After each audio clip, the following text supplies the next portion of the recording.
جی شعیب خان وایي چې مفتی ګوهر شاه صاحب دې باره کې تپوس کې دا وایي چې بریلوی دی که نه صحیح سړی دی. د متعلق خو زمونږ مسلک سره چې کوم ملایانو تعلق ته ډیر ملایان دي چې په هغې باندې مونږ خبره نه کوو، خو چې کم زمونږ مسلک ته ځان منسوبوي او عقاید یې ټول د بدعتیانو دي او کار هم د بدعتیانو دپاره کوي. زیاتتر کار دغه کم کس چې تا یاد کړو زه یې نوم نه اخلم، دا د صیفیانو دپاره کار کوي. کني تر اوسه پورې د صیفیانو خلاف اواز نه دی اوچت کړی چې د صیفیانو کم عقاید دي د نه دی ویلي چې دا عقاید رد یې نه دی کړی، بلکې هغه ته ځای ورکوي، هغه ورکوي، تایید یې کوي او هغې سره چې کله مونږ معامله راغله دوی هغه طرف ته ودرېدل. او بله خبره ده چې دا عقاید چې دي ښکاره داسې دي چې د بدعتیانو دي. دا د کراماتو په باره کې وایي چې دا اختیاري دي، چې کرامات اختیاري دي. نو تا ته خو مولانا سجاد نقشبندي صاحب ډېر ښکلی دته خو ډېر ښکلی چیلنج ورکړی چې کرامات په خپل اختیار ته صادرولی شي. ته وایه چې زه په خپله باندې کرامات زما اختیاري دي صادرولی شم، نو راشه میدان ته راشه، دا ګز دی او دا میدان. یو سړي ویل چې ما هندوستان کې 20 ګزه ټوپ ویلی، بل ورته ګز راوړو او میدان کې ګز ورته کېښودو چې دا ګز دی او دا میدان، ته ټوپ ووایه زه به ناف کړم. نو چې کرامات اختیاري دي نو دا خو اسانه خبره ده چې څه بحثونه سره کوو. نو میدان به جوړ کړو، ته به راشې ایشویلي ولا جادوګر به راولې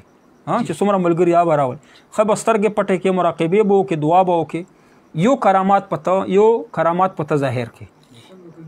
نو چې ظاهر دې کړ نو ټولې معامله به ختمه نه شي. دویمه دا خبره دا سجاد نقشبندي صاحب، دویمه دا خبره چې د علمي صلاحیت چې ډېر کمزور دی، هسې ځان یې مشهور کړی. د یو لکیره یو فقره یو حدیث چې هغه یو لکیرې برابر دی، یو حدیث یې ویلی دی، په دې کې مفتی طلحه صاحب د بنو دی ډېر دقیق محقق عالم دی، کمپیوټر په شان ته غلطي رانیسي. نو هغه لیکلي، هغه کتلي د حدیث ویلی دی که نه، په هغه یو حدیث کې د 9 غلطۍ کړي، صرفي و نحوي غلطۍ کړي. نو د علمي حیثیت هم برابر نه دی. د رمضان دا نه پي چې منصرف او غیر منصرف کې فرق نشي، په رمضان باندې کسرا ویلي او جماعتون ته جماعتون یو پښتو کې هغه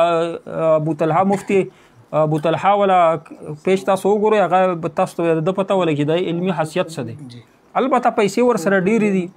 ملګري ورسره ډېر دي، نو ځان یې مشهور کړی دی. خو ما چې کله خلکو ته وښودو چې دا دیوبند ته نقصان ورسوي، هغې نه بعد د علمای دیوبند ښه تکړه خلک راپاسي، یقینا نقصان رسوي ته خو چې دیوبندي نه لاړ شي. نو اوس یې څوک جلسو ته نه راغواړي، که چا جلسو ته وغوښتو هم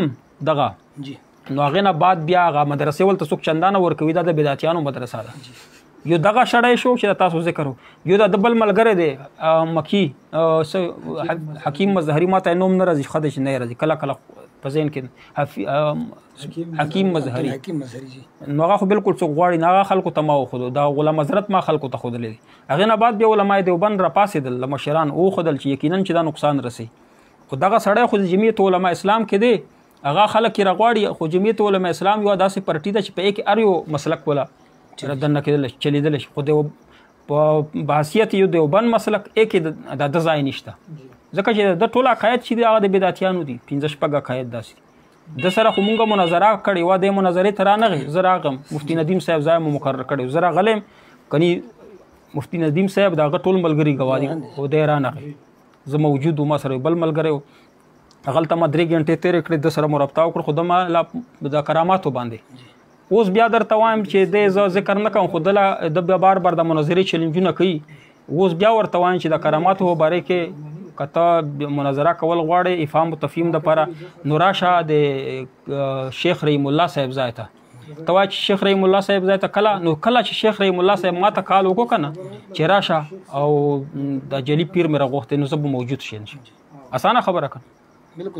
شیخ رحیم الله صاحب ځای ته به د کراماتو باندې چې د ته کومه خبره کوي، او په دې باندې به حقاق الحق وګوره، هغه لیکلي چې څوک کراماتو ته اختیاري وي دا بدعتي دی. او که ته وایې چې شیخ رحیم الله صاحب خو ما ته بدعتي ویلي دي، زه هلته کې مناظره نه کوم، نو یو بل کس زه یې پېژنم نه او ما به پېژني یا نه، سجاد حجابي صاحب، څه ووایه شیخ سجاد حجابي صاحب، چې د ده به انشاءالله ملګری ښه وي، کېدای شي د ده استاد وي یا ملګری، زه یې هېڅ نه پېژنم، هغه ځای ته مې د راوغواړي، په د کراماتو باندې به خبره ورسره د نوره څومره کوي. او بله مسله چې دی وایي چې نه مناظره نه څه نه جوړېږي مسله خرابېږي نو خپله عقیده ده بس واضحه کړي د صیفیانو عقاید دی وښایي چې دا څنګه دي دا دیوبندي او که نه د کراماتو باره کې د خبرو نه د رجوع کړي دا څه بیا خو څه زمونږ سر تاج دی که نه مونږ د سره خو ذاتیات نشته که نه نور علمای دیوبند پسې مونږ ولې نه یو خو دی په علمای دیوبند کې دروغجن دی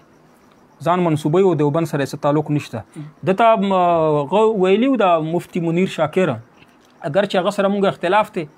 خو لیکن چې حق یې ویلي نو حق په وی راواړوه دغه خطبات راواړوه هغه جلد دویم جلد حکیم او اختر که دی په رښتیا پیر وازوان جعلي پیر دی نو د به د حکیم اشرف علي تنوي صاحب خطبات خو کتلي وه که نه نو دته مفتی منیر شاکر صاحب یو ځلې ویلي وو دلته زه ته راوړم که الله دې پیدا کړي چې را پیدا شي